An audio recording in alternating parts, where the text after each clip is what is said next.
los chicos? No, la moto, la moto. No, oiga, me sentí bien mal, oiga. No, esos chavos me dan miedo.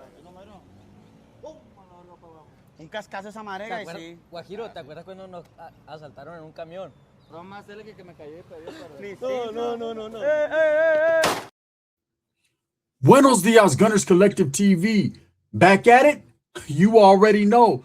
Like a torta with some bad habits. Bye. Let's get straight to the intro.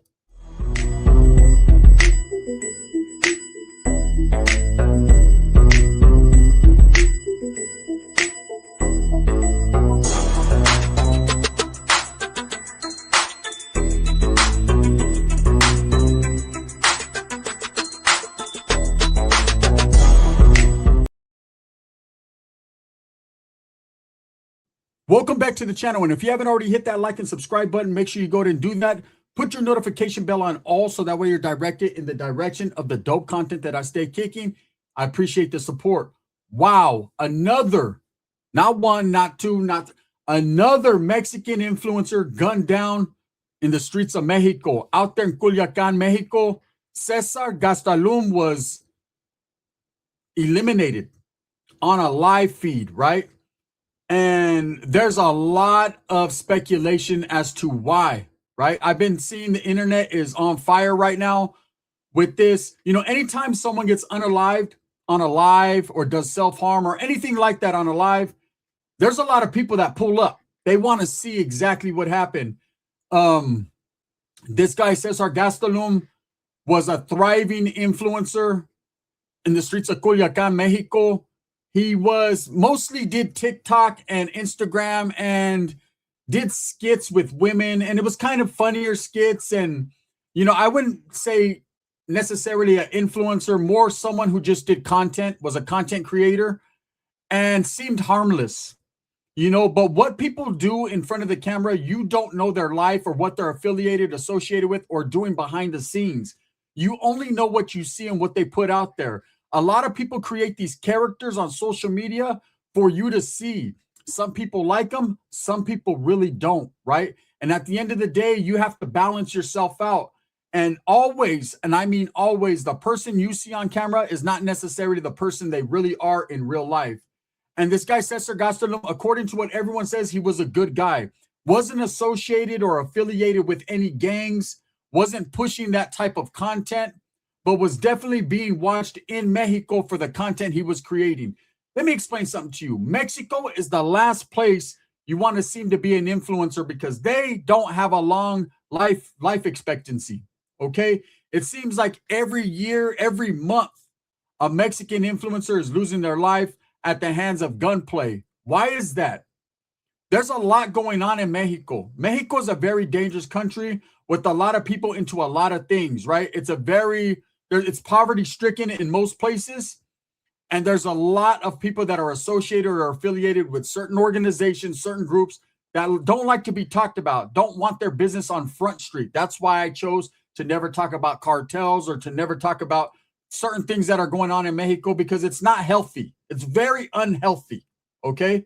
And there's not a shot in this world that can prevent you or help you from not catching that buzz, right? So this guy being an influencer, that means he was gaining attention. And when you're gaining attention in the spotlight, there are dudes that get jealous or don't want that for anyone. Now, whether that was the reasoning behind why he was killed, there's a lot, and I mean a lot of speculation and rumors going on. One of them being, and I'm not into really speculating, but let's just talk about it for a minute. One of the stories that's going on is he had an association or an affiliation with a woman, a certain content creator. Now, according to reports, they were just friends. They were both influencers, so they did content together. There was no relationship behind the scenes, allegedly. They were not together. But because they did a lot of content together, people were speculating that they may have had a previous or an ongoing relationship. Now, sometimes when you're dealing with women and they have boyfriends or they have people they're dealing with, now their shit becomes your shit, right? And someone could have been jealous. Someone could have thought, hey, this guy is overstepping with my woman, or he's overstepping with this woman who's associated with these people. And it could have been a message. You don't do that, right? Also, another story that's circulating is that he was wearing a cowboy hat. you know, a certain hat that's worn by Mexicanos all throughout Mexico. But a lot of that, just like in the United States, a lot of what you wear means something, right? And when you're wearing a cartel style hat, you know, in a certain area and someone sees you, they might think you're associated or you're pushing that agenda, and it might be their enemy and they might feel some type of way. You know, Mexico does not play. If they think you're from a rival cartel or if they think you're from a rival gang or group, they're not going to hesitate to pull up on you and eliminate you right then and there. So according to this video, what happened was this content creator and two other friends were doing content creation. They were cruising around the streets of Culiacan, Mexico, just doing what they do on live. And they pulled up to a Kentucky Fried Chicken, a KFC out there in Mexico. The video shows them pulling up to the KFC. Now, I will say this, because there's a lot of speculation going on about the two friends. The guys in the video did look a little nervous, a little agitated, a little fidgety. I'm talking about his friends. Cesar Gastelum seemed to be in his right frame of mind. He seemed to be concerned like any other content creator would be when you're out there, because there's crazy people that might recognize you, that might feel some type of way about you. He didn't seem too pressured about that, but he seemed concerned enough to be looking around a little bit. So throughout this video that they're doing this live, you can see that a couple of the guys are concerned because they have seen this motorcycle pass, or it looks like it's following them. And it probably was. More than likely, these guys had spotted these guys and they were following them around, waiting for the opportunity to get off where they were mad at, to do what they did. And when these guys pulled up to the Kentucky Fried Chicken, one of them seen on his phone, you know, whether he was looking at the live feed, which is what most content creators do. They're watching themselves on live to see how they look or what's going on, or to even get, you know, have converse with the chat. You could tell there was definitely a lot of phone play going on. So there's definitely a lot going on with this. What I noticed myself and my perspective is these two friends of Cesar might have been in the know, right? You know, you could see that this motorcycle, the suspects in this case were following these guys or knew their exact location. So when they stopped at the Kentucky Fried Chicken, you could tell the other two guys were fidgety. They were looking around like if they were waiting for something. Now, whether it was just being aware and them standing around, hoping that they didn't get noticed, or maybe a little apprehensive and scared because they seen these guys following them, you could definitely tell that they were a little bit more alarmed than Cesar was. It seemed like he was the only one that wasn't really concerned. And usually that takes me all the way back to like prison time, where you go out on the yard. And like I said before in many videos, everybody on the yard, there's an air of quietness. There's like an electricity in the air. You can cut through butter with the fucking stone cold knife, right? And there's people that are just being quiet. It's just the air of, you know what's going to happen. And the only person that doesn't know is the person getting stabbed, right? That's usually how that goes. And in this case, that'd be Cesar. Now, these two gentlemen pull up on a motorcycle. You could see them in the video pass by. And I'm going to play that clip. They pass by, and then when they come into view, they pull right up and get straight to it, and they unalive Cesar. Let's watch this video. Vámonos, chicos. No, la moto. No, oiga, me sentí bien mal, oiga. No, esos chalos me dan miedo. Un cascazo esa marega y sí. Guajiro, ¿te acuerdas cuando nos asaltaron en un camión? No más cerca que me cayó y pedí. No. Now, as you can see, Cesar's two compadres, his two homies, definitely had their phones in their hands, and it seemed like they were waiting or anticipating something. Now, that could be just a crazy conspiracy theory to try to associate or affiliate them with this crime, but they definitely, just to me, seemed a little bit different. That's just my perspective on it.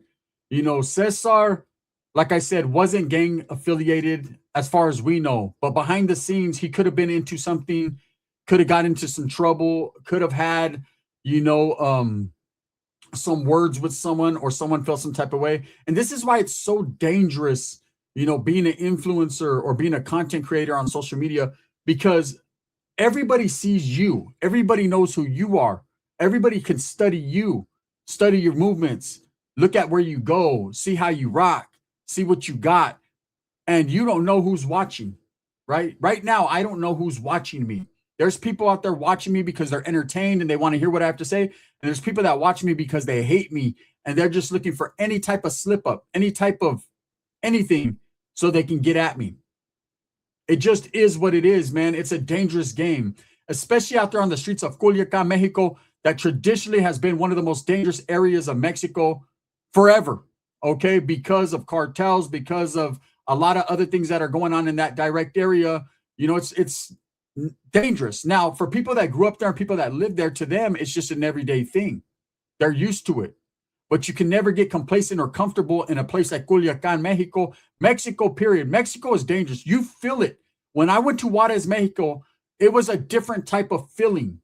It was a feeling of death. It was a feeling of anything could happen at any time and no one cares.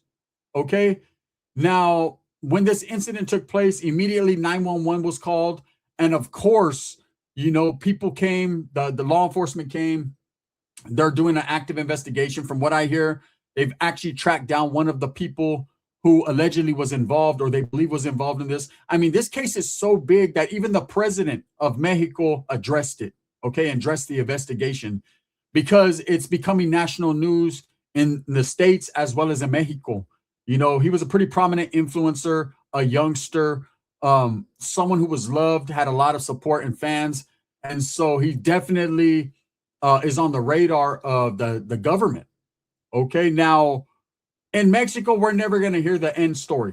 There's never going to be no end game. Just like Viviana, who was executed in her beauty shop, her salon. You know, that was a pretty big story that happened last year or a year ago. And there was a lot of people that invested their time in trying to figure out, you know, a bunch of private investigators trying to figure out why she was unalived on alive. And just recently, I think within the last week or two, they finally got the suspect. They finally found out the story, and they're still actively investigating if her friends were involved in the setup or whatever.